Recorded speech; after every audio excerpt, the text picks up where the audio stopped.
जय हिंद, नमस्कार, प्रणाम। मेरा नाम है आर के श्रीवास्तव और स्वागत है आपका, अभिनंदन है आपका मॉडर्न मेडिको पॉइंट के यूट्यूब प्लेटफॉर्म पे। न्यूट्रिशन की सीरीज चल रही है और एक एक वीडियो करके हम कंप्लीट लेक्चर डाल रहे हैं। पिछला जो लेक्चर था यानी पिछला जो वीडियो क्लास था वो मोनोसेकेराइड्स पे था। आज के इस क्लास में हम बातचीत करते हैं, समझते हैं ओलिगोसेकेराइड्स की। तो हेडिंग लगाने के साथ ही शुरुआत करते हैं आज के क्लास की, शुरुआत करते हैं आज के टॉपिक्स की। ओलिगोसेकेराइड्स, ओलिगोसेकेराइड्स आज का हमारा टॉपिक है। अभी हम पढ़ रहे हैं कार्बोहाइड्रेट्स। न्यूट्रिशन के क्लास में अभी कार्बोहाइड्रेट्स की सीरीज चल रही है और इस पे हम बातचीत कर रहे हैं, कार्बोहाइड्रेट्स को समझ रहे हैं। और पिछले क्लास में कार्बोहाइड्रेट का सबसे पहला टाइप यानी सिंपल शुगर के बारे में हमने चर्चा करी थी, जो कि था मोनोसेकेराइड्स। आज के क्लास में हम ओलिगोसेकेराइड्स की बातचीत करेंगे, समझेंगे इस चीज को। देखिए, ओलिगोसेकेराइड्स क्या है। मोनोसेकेराइड्स में हमने देखा था कि जिसमें केवल एक शुगर के मॉलिक्यूल हैं वो मोनोसेकेराइड्स है। थोड़ा इससे बढ़ के अगर हम बात करें तो ओलिगोसेकेराइड्स में 2 से लेकर के 9 तक, ठीक है, शुगर मॉलिक्यूल्स के नंबर के बेस पे बातचीत की जा रही है कि अगर किसी भी कार्बोहाइड्रेट्स में 1 से अधिक 2, 3, 4, 5, 6 इस तरह से 9 तक शुगर के मॉलिक्यूल्स हो तो उन्हें हम ओलिगोसेकेराइड्स बोलते हैं।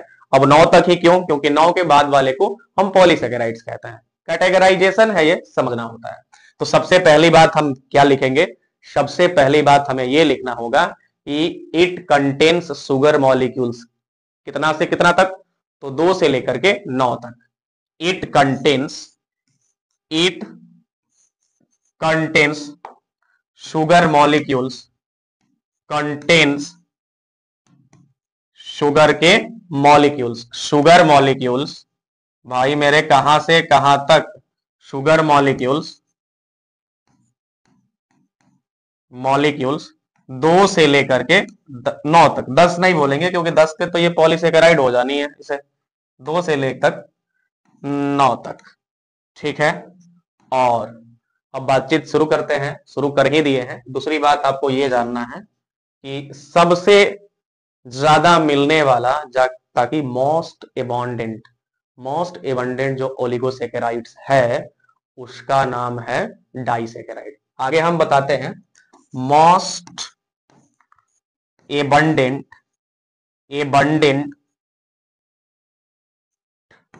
ओलिगोसेकेराइड इज, कौन सा ओलिगोसेकेराइड है?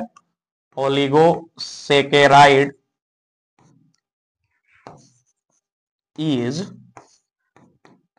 इज डाइसेकेराइड, ठीक है।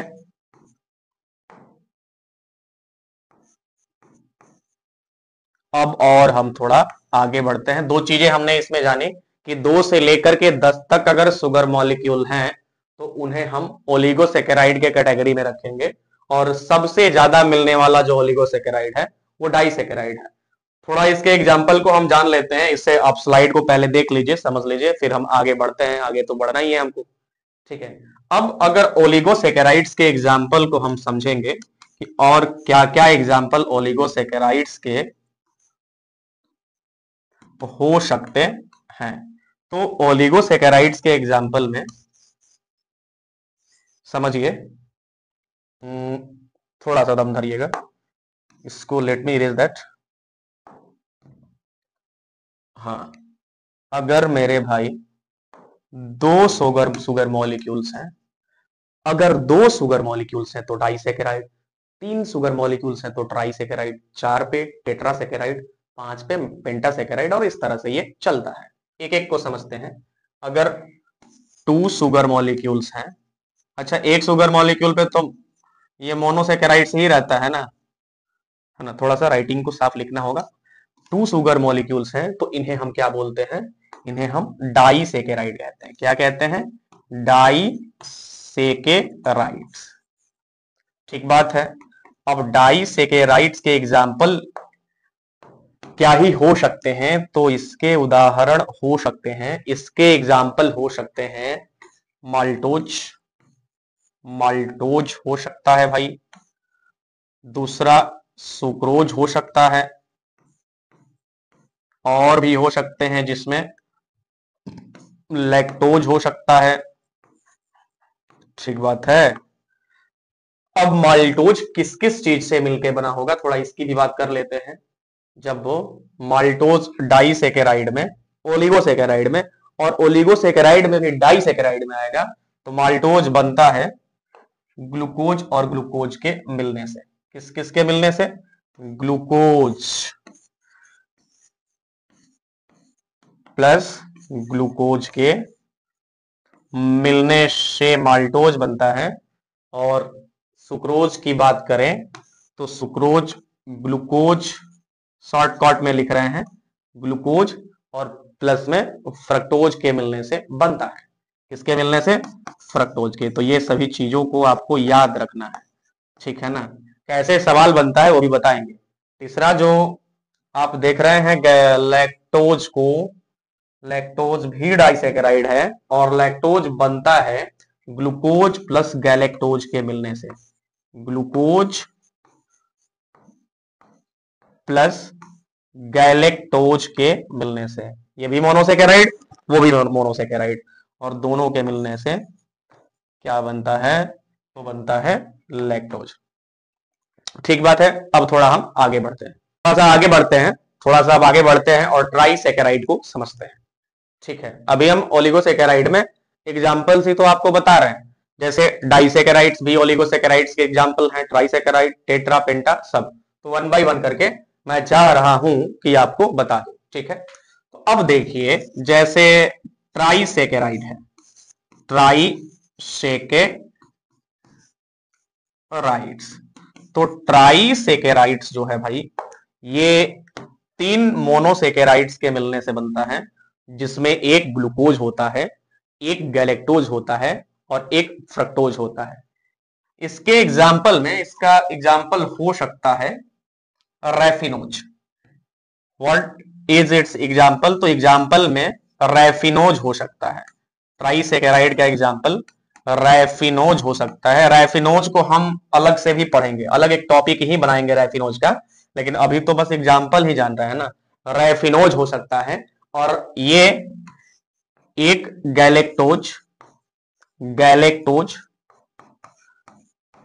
और एक ग्लूकोज और एक फ्रक्टोज के मिलने से बनता है क्या? रैफिनोज, ट्राइसेकेराइड्स, जो कि एग्जाम्पल है ओलिगोसेकेराइड्स का। थोड़ा और बात करते हैं। रैफिनोज एक अलग टॉपिक बनने वाला है पूरा डिटेल में, जिसमें रैफिनोज का स्ट्रक्चर, केमिकल फॉर्मूला, इसके प्रॉपर्टीज, इसके यूज, ये कहाँ मिलते हैं, सबकी बातचीत करेंगे। अब एक के बारे में बातचीत करने लग जाए तो पूरा 1 घंटा का वीडियो केवल रैफिनोज का ही बन जाएगा। हम एक सुपरफिशियली पहले ओलिगोसेकेराइड्स को समझ रहे हैं। थोड़ा सा आगे बढ़ते हैं, और अगर आप टेट्रासेकेराइड्स की जानकारी चाहते हैं तो हमारे चैनल को सब्सक्राइब कीजिए, नहीं चाहते हैं तो भी कीजिए, हम पढ़ा रहे हैं तो आपको करना होगा। देखिए, टेट्रासेकेराइड्स का एग्जाम्पल है स्टेसियोज, स्टेसियोज, और स्टेसियोज 2 गैलेक्टोज, एक फ्रक्टोज और एक ग्लूकोज के मिलने से बनता है। ठीक है, स्टेसियोज कंसिस्ट ऑफ, ठीक है लिख रहे हैं, इट कंसिस्ट ऑफ क्या? Galactose plus galactose plus glucose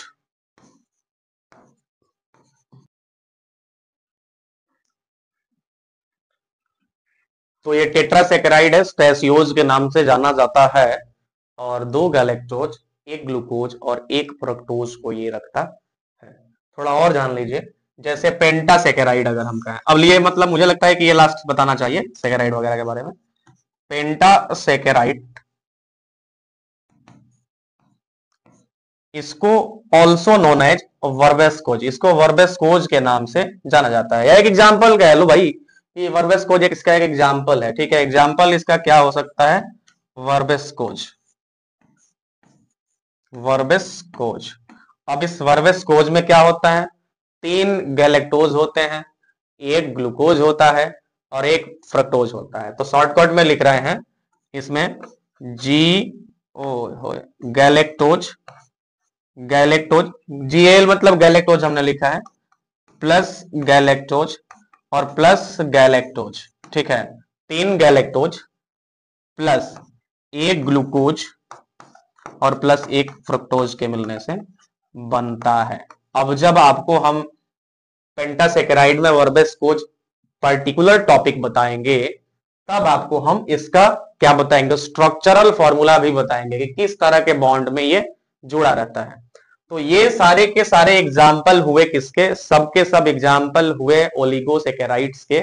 और आज का हमारा टॉपिक अब शुरू होता है एक पार्टिकुलर ओलिगोसेकेराइड्स पे, जिसका नाम आप माल्टोज कह लीजिए। ठीक है, तो माल्टोज वाला टॉपिक अभी शुरू हो रहा है। स्टार्ट करते हैं। It's the time to start the topic and the topic is going to be maltose. क्या होने वाला है, माल्टोज। ठीक है, देखिए देखिए भाई माल्टोज के बारे में। माल्टोज क्या है, तो 3-4 बातें पहले आप समझ लीजिए। माल्टोज डाइसेकेराइड है। डाइसेकेराइड का मतलब 2 मोनोसेकेराइड मिलके बनाया होगा। वो 2 मोनोसेकेराइड्स होते हैं ग्लूकोज और ग्लूकोज। दोनों एक दूसरे से कनेक्टेड रहते हैं अल्फा 1,4 ग्लाइकोसिक बॉन्ड द्वारा।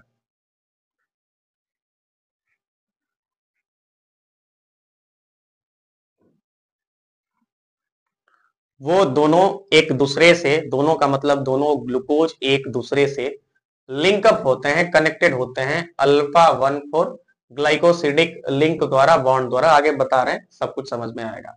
तो 1 बाय 1 करके की पॉइंट को लिखते हैं और समझते हैं। इट इज व्हाट, तो इट इज अ डाइसेकेराइड। क्या है ये, इट इज अ डाइसेकेराइड। ठीक है, डाइसेकेराइड है, इसका मतलब ये है कि ये 2 मोनोसेकेराइड से मिलकर के बना हुआ है। और मतलब हम कह सकते हैं कि इट फॉर्म्स, ये बनता है by glucose and glucose. 2 glucose के मिलने से linking linking linking with with किस बॉन्ड से लिंक होता है, तो अल्फा 1,4। बताएंगे जब स्ट्रक्चर इसका बता रहे हैं ना, तो आपको समझ में आ जाएगा कि अल्फा 1,4 क्या होता है। वैसे 2 कार्बन अगर सेम स्टेरियो केमिस्ट्री से जुड़े रहते हैं, बता रहे हैं कि सेम स्टेरियो केमिस्ट्री क्या होता है, ठीक है ना, तो उसे हम ग्लाइकोसिडिक बॉन्ड बोलते हैं। तो अल्फा 1,4 ग्लाइकोसिडिक ग्लाइकोसिडिक लिंक बोलेंगे। ठीक है ना, लिंक या बॉन्ड, बॉन्ड इस चीज को समझना है। ठीक है, ये डाइसेकेराइड है। डाइसेकेराइड्स का मतलब इट कंसिस्ट ऑफ 2 मोनोसेकेराइड्स। इसमें 2 मोनोसेकेराइड्स होते हैं और ये बनता है क्या, ग्लूकोज और ग्लूकोज के मिलने से, जो कि अल्फा 1,4 ग्लाइकोसिडिक लिंक द्वारा जुड़े हुए रहते हैं। तीसरी बात, तीसरी बात तीसरा की पॉइंट थोड़ा सा समझाइए।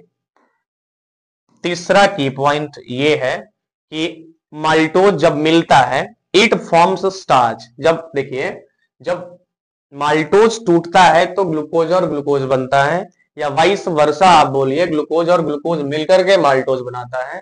उसी तरह से अगर माल्टोज और माल्टोज मिलता है तो ये क्या बनेगा, स्टार्च बनेगा। एक प्रॉपर्टी हो गई, ठीक है ना। मतलब की पॉइंट में कह सकते हैं कि इट फॉर्म्स स्टार्च, ये स्टार्च बनाएगा। जब माल्टोज और माल्टोज मिलेगा तो वो स्टार्च बनाएगा। इसकी बात जब माल्टोज की प्रॉपर्टी करेंगे तो इसको फिर से उस टाइम पे बताएंगे, ठीक है ना। अभी ऐसे ही मैंने लिख दिया है। अब सवाल ये है कि इसका मॉलिक्यूलर फॉर्मूला क्या हो जाएगा। मॉलिक्यूलर, ओ स्पेलिंग मैंने गलत लिख दी क्या, मॉलिक्यूलर फॉर्मूला, मॉलिक्यूलर फॉर्मूला जो इसका हो जाएगा C12H22O11, C12H22O11। ठीक है, अब इसके स्ट्रक्चर को भी आपको बताएंगे। हाँ, एक चीज समझ लीजिए, इसको हम also known as malt sugar भी बोलते हैं, माल्ट शुगर। तो जो की पॉइंट्स हैं आपको समझना है कि माल्टोज के बारे में, माल्टोज एक डाइसेकेराइड है, इसे माल्ट शुगर भी कहते हैं, जो ग्लूकोज और ग्लूकोज के मिलने से बनता है। ग्लूकोज और ग्लूकोज अल्फा 1,4 ग्लाइकोसिडिक लिंक द्वारा जुड़े रहते हैं। अल्फा 1,4 ग्लाइकोसिडिक लिंक क्या है, अभी स्ट्रक्चर बताएंगे तो आपको समझाएंगे। और इट फॉर्म्स स्टार्च, यानी माल्टोज मिलकर के स्टार्च बनाते हैं। मॉलिक्यूलर फॉर्मूला जो इसका होता है C12H22O11 होगा। अब समय आ गया है कि हम इसके स्ट्रक्चरल फॉर्मूला को जाने। तो इजाजत दीजिए स्लाइड को आगे बढ़ाने का, और अब हम इसके स्ट्रक्चरल फॉर्मूला पे आते हैं। समझना होगा, बायोकेमिस्ट्री का सवाल है और स्ट्रक्चरल फॉर्मूला से सवाल कैसे पूछता है उसको अगर आपको जानना है तो पहले स्ट्रक्चर को समझना होगा, स्ट्रक्चर को आत्मसात करना होगा, इनकलकेट करना होगा। देखिए माल्टोज है, ये ग्लूकोज और ग्लूकोज के मिलने से बनता है, ग्लूकोज और प्लस ग्लूकोज। अब देखिए इसके स्ट्रक्चर को अगर आपको समझना है, स्ट्रक्चर का लोचा अगर आप समझना चाहते हैं तो पहले आप कुछ मत करिए, एक ग्लूकोज बनाइए, थोड़ा सा दम, ओ सॉरी सॉरी सॉरी, एक मिनट, इसको थोड़ा सा और हम ऊपर करते हैं क्योंकि स्ट्रक्चर अभी जो बनने वाला है थोड़ा सा दैत्य टाइप का स्ट्रक्चर बनेगा। देखिए सी, देखिए carbon oxygen, carbon carbon carbon carbon, यहां से CH2OH लगा रहेगा और इसके साथ OH, H, H, OH, H, OH। अब यहां पर इसके स्ट्रक्चर को हम समझा नहीं सकते कि कैसे बना, इसके लिए तो आपको केमिस्ट्री का थोड़ा बहुत सेंस नॉलेज होना चाहिए। हाँ इतना बता सकते हैं कि देखिए ये OH हाइड्रोक्सिल ग्रुप है, ठीक है ना, जैसा मैंने कार्बोहाइड्रेट्स में लिखवाया था ना कि ये बायोमोलिक्यूल है, बायोपॉलीमर है, किसके, हाइड्रोक्सी ग्रुप के और एल्डिहाइड ग्रुप के। तो उस बात को अगर आपको नहीं समझ में आया है तो उस वीडियो को, सबसे पहला वीडियो को आप देखिए, सबसे पहला वीडियो जो था ना न्यूट्रिशन का, पहला के बाद जो कार्बोहाइड्रेट पे वीडियो था उसको देखिएगा, उसमें बताए थे कि ये क्या है, ये बायोपॉलीमर है, हाइड्रोक्सी और कीटोन ग्रुप के, ठीक है ना। अब देखिए, अब यहां से एक यहां से H और यहां से ऑक्सीजन का बॉन्ड जुड़ा रहता है, ये ऑक्सीजन का बॉन्ड जाकर के फिर से एक ग्लूकोज के साथ जुड़ा रहता है। अब इसमें आपको समझना यह है कि कार्बन कार्बन CH2H, यहां पर आप रख देंगे ऑक्सीजन को, फिर carbon carbon carbon OH, H, इसके साथ H, OH, इसके साथ H, इसके साथ H, OH, OH, उल्टा करना होता है,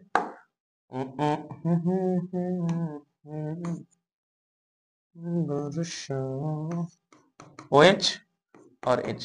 ये आपका जाकर के जो स्ट्रक्चर बना, थोड़ा सा जब आप नोमेनक्लेचर में नाम रखिएगा ना इसका, तो ये क्या आएगा, 1,4 आएगा, ग्लाइकोसिडिक बॉन्ड तो बताएंगे, 1, 2, 3, 4, 5, 6। देखिए कार्बन के साथ अल्टरनेट करके एक बॉन्ड हाइड्रोजन का है तो एक बॉन्ड किसका है, हाइड्रोक्सिल ग्रुप का है, ठीक है ना। ये बायोकेमिस्ट्री की चीज है, थोड़ा बहुत अगर आपको कार्बन का सेंस है तो ही ये समझ में आएगा। ठीक, इधर से नोमेनक्लेचर यहां से करते हैं, 1, 2, 3, 4, 5, 6।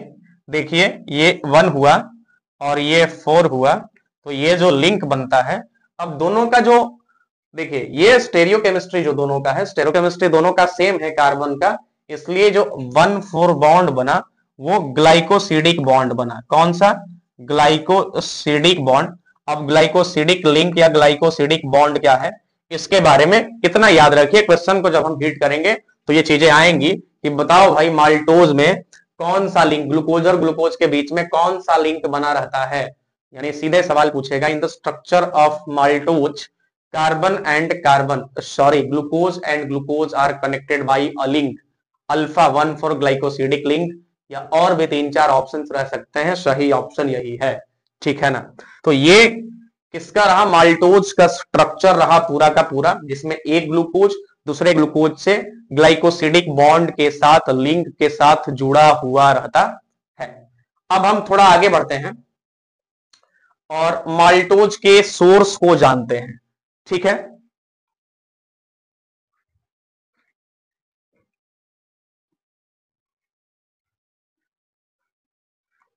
तो अगर माल्टोज के सोर्स की बात कीजिए, यानी माल्टोज कहां मिल सकता है, तो MALTOSE, तो माल्टोज मिलेगा आपको पोटैटो और जो राइस है, ठीक है ना, पोटैटो और जो राइस है इनमें माल्टोज भर भर के मिलता है। Potato, potatoes and rice. अब इनमें माल्टोज डायरेक्ट नहीं मिलता, इनमें मिलता है स्टार्च, और जब वो स्टार्च डिग्रेड होता है, टूटता है नेचुरली, तो क्या मिलता है? माल्टोज। यानी पोटैटोज और राइस में जो माल्टोज मिलता है वो स्टार्च के नेचुरली, मतलब जैसे स्टार्च टूटता है डिग्रेडेशन से बनता है माल्टोज। तो पोटैटो और राइस में मिलने वाला माल्टोज कैसा है? By natural degradation of starch, natural degradation, degradation of starch. ठीक है?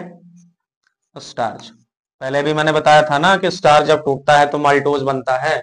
अब देखिए, और इसके जो सोर्स हैं ब्रेड और सीरियल्स, जब रोटी या सीरियल्स वगैरह को आप बेक करते हैं तो उनमें का स्टार्च क्या हो जाता है? माल्टोज में टूट जाता है। ठीक है ना? देखिए, ब्रेड्स हो गए और सीरियल्स हो गए, जब हम इनको बेक करते हैं तो बेक करने के समय में स्टार्च क्या होता है? Breaks down into maltose. On baking starch, जो ब्रेड में जो सीरियल्स में स्टार्च मौजूद रहते हैं वो गर्म करने के चलते क्या हो जाते हैं? बेकिंग करने के चलते ब्रेक डाउन हो जाते हैं। ठीक है ना? तो on baking, baking starch, starch breaks down, breaks down into maltose, into maltose. कोई दिक्कत? थोड़ा सा और अगर हम जंप करते हैं आगे अगले सोर्स पे, इसी को छोटा कर दे क्या? ठीक है, माल्टोज का जो अगला सोर्स है, जैसे देखिए आप पढ़े होंगे कई बार, जानते हैं कि हम जो भी इंजेस्ट करते हैं फूड को, यहाँ जो एमाइलेज बनता है, ठीक है ना, ये एमाइलेज क्या करता है? स्टार्च को माल्टोज में तोड़ देता है। तो ये भी एक सोर्स हुआ। ठीक है ना? यानी डाइजेशन के प्रोसेस में क्या होता है? एंजाइम द्वारा, कौन सा एंजाइम? तो एमाइलेज एंजाइम द्वारा स्टार्च को माल्टोज में तोड़ा जाता है, तो माल्टोज वहां से भी मिल सकता है हमको। ठीक है ना? तो तीसरा इसका सोर्स हो सकता है in human digestion, human digestion. पता है ना आपको, जो टाइलिन निकलता है सैलिवरी ग्लैंड से, वो क्या करता है? स्टार्च को माल्टोज में ही तो तोड़ता है। तो अभी मतलब हम डाइजेशन का प्रोसेस नहीं समझ रहे हैं, हम ये समझ रहे हैं कि माल्टोज कहां कहां से मिल सकता है। ठीक है? तो ह्यूमन डाइजेशन में, या केवल डाइजेशन लिखे तो ठीक रहेगा। ठीक है ना? इन डाइजेशन, अब ह्यूमन लिख दिए हैं तो इसमें ध्यान रखिएगा। ठीक है ना? ये ह्यूमन ना भी हो तो डाइजेशन होगा। ठीक है ना? ह्यूमन को घेर देते हैं। इन डाइजेशन में starch breaks down into maltose. ठीक है, ध्यान रखना है, starch, starch breaks down into, breaks down into maltose, mic तो चालू है, डाउन इनटू माल्टोज बाई कौन से एंजाइम से, तो the enzyme is amylase, by amylase enzyme, by, video थोड़ा बड़ा हो रहा होगा लेकिन कोई बात नहीं, इसको खत्म कर देते हैं, बाई एमाइलेज, एमाइलेज एंजाइम। ठीक है, तो ये रहे सोर्स माल्टोज के। अब अगर हम इनके प्रॉपर्टीज की बात करते हैं, थोड़ा माल्टोज की प्रॉपर्टी क्या है, क्या इसमें गुण है, उसकी बात कर लेते हैं। तो मुझे स्लाइड को बढ़ाने दीजिए, let me change the slide.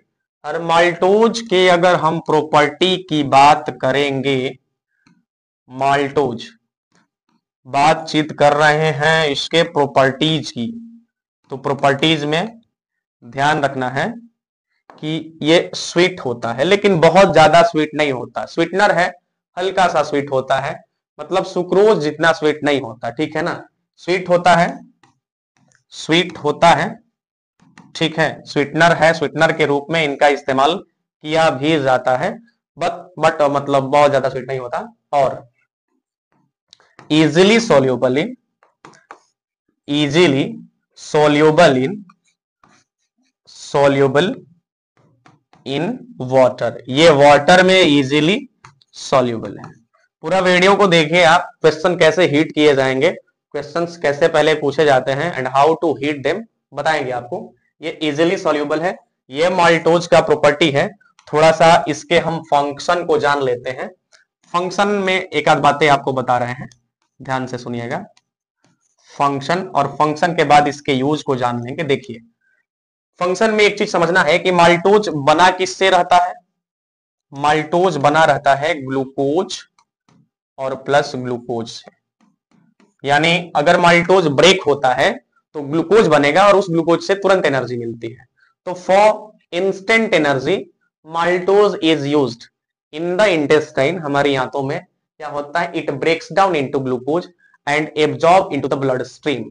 इसका मतलब यह है कि माल्टोज क्या होता है, हमारी आंतों में जाकर के टूटता है ग्लूकोज में और तुरंत इससे ब्लड स्ट्रीम में एब्जॉर्ब हो जाता है और तुरंत इससे एनर्जी मिलती है। तो मेरे भाई माल्टोज का इस्तेमाल हम for it provides instant energy, it provides what does it provide, तो इट प्रोवाइड इंस्टेंट एनर्जी। कैसे इंस्टेंट एनर्जी प्रोवाइड करता है, तो देखिए maltose consist of two monosaccharides, glucose and glucose. Maltose में दो मोनोसैकेराइड ग्लूकोज और ग्लूकोज होता है। माल्टोज इंटेक करा हमने तो हमारी आंतों में ये जाता है और झटपट से एकदम ग्लूकोज में टूटता है, वो ग्लूकोज हमारी आंतों से ब्लड में एब्जॉर्ब हो जाते हैं, सोख लिए जाते हैं और उनका इस्तेमाल फट से एनर्जी बनाने में कर दिया जाता है। तो इंस्टेंट एनर्जी इससे मिलता है, ध्यान रखना है। अब अगर हम इसके यूज की बात करें, यूज कि माल्टोज का यूज क्या है, तो माल्टोज का यूज होता है beer and industry, alcohol industry में, use beer and alcohol industry में, ठीक है, बियर एंड एल्कोहल, ओहो मात्रा का ध्यान रखना होता है, एल्कोहल इंडस्ट्री में इसका इस्तेमाल होता है। इसका इस्तेमाल मेडिकल इंडस्ट्री में सिरप वगैरह बनाने में किया जाता है। कई बार आप सुने हैं ना कि खांसी के सिरप में अल्कोहल हो सकता है, होगा जरूरी नहीं है, ठीक है ना, तो अब कभी बाद में बताएंगे कि क्या चीज होता है, ठीक है। देखो मेडिकल इंडस्ट्री में कार्बोहाइड्रेट्स के स्टडी वगैरह में भी इनका यूज होता है। मेडिकल इंडस्ट्री में सिरप वगैरह बनाने में इनका इस्तेमाल हो सकता है, ठीक है ना, मेकिंग सिरप वगैरह बनाने में इनका इस्तेमाल हो सकता है, और बियर बनाने में, अल्कोहल बनाने में या तरह तरह के ड्रिंक बनाने में इसका इस्तेमाल होता है, और मतलब स्वीटनर के रूप में भी इनका इस्तेमाल फूड इंडस्ट्री में, डोमेस्टिक पर्पज से भी आप इसका यूज कर सकते हैं। फूड इंडस्ट्री में इनका इस्तेमाल होता है स्वीटनर बनाने में, क्या बनाने में, मिठाइयां वगैरह या मीठा कोई चीज बनाने में इनका इस्तेमाल किया जाता है। तो माल्टोज हुआ पूरा खत्म और मुझे लगता है कि वीडियो काफी लंबा हो चुका होगा, तो हमको इजाजत दीजिए। अगले वीडियो में मिलेंगे ओलिगोसेकेराइड्स के नए मेंबर के साथ। तब तक के लिए खुश रहिए, मस्त रहिए, जिंदगी के एक एक पल का आनंद उठाते रहिए, क्योंकि कब किसके जिंदगी का तमाशा बन जाए यहाँ पर कोई भी नहीं जानता। हमारे चैनल को सब्सक्राइब करते रहिए, फॉलो करते रहिए, शेयर करते रहिए और पूरा वीडियो देखते रहिए। धन्यवाद इस वीडियो में।